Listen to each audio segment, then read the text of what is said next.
As first responders continue to search for victims of that crash, a local man remembers a similar tragedy decades ago outside Reagan National Airport. Tyler Gallagher met with that man and joins us in our studio with more tonight. Tyler.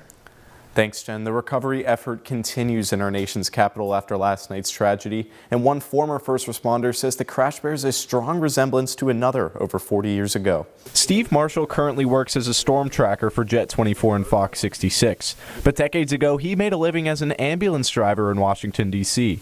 In January 1982, Marshall was one of the first to respond after a Boeing 737 crashed into the Potomac River in the 14th Street Bridge, and he still remembers that day.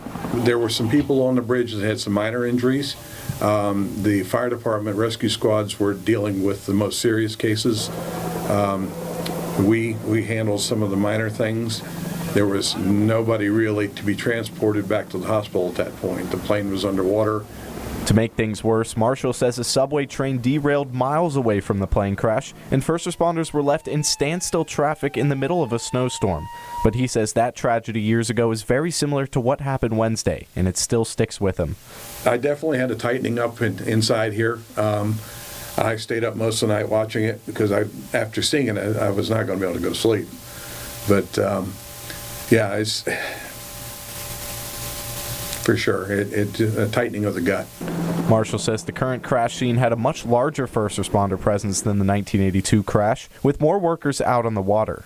Now, many water rescue boats like these ones here would have been deployed on the Potomac River during the tragedy yesterday, and one local water rescue expert says there's a lot of different factors that make it a little more difficult out there on the river.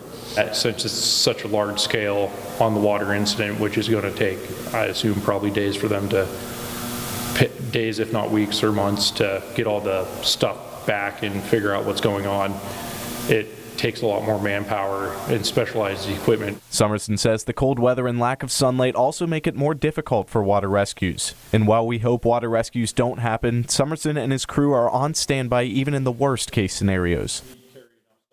Federal officials continue to investigate the plane crash, and we will keep you updated as we learn more. Back to you, Jen. All right, Tyler Gallagher in our studio tonight. Thank you, Tyler.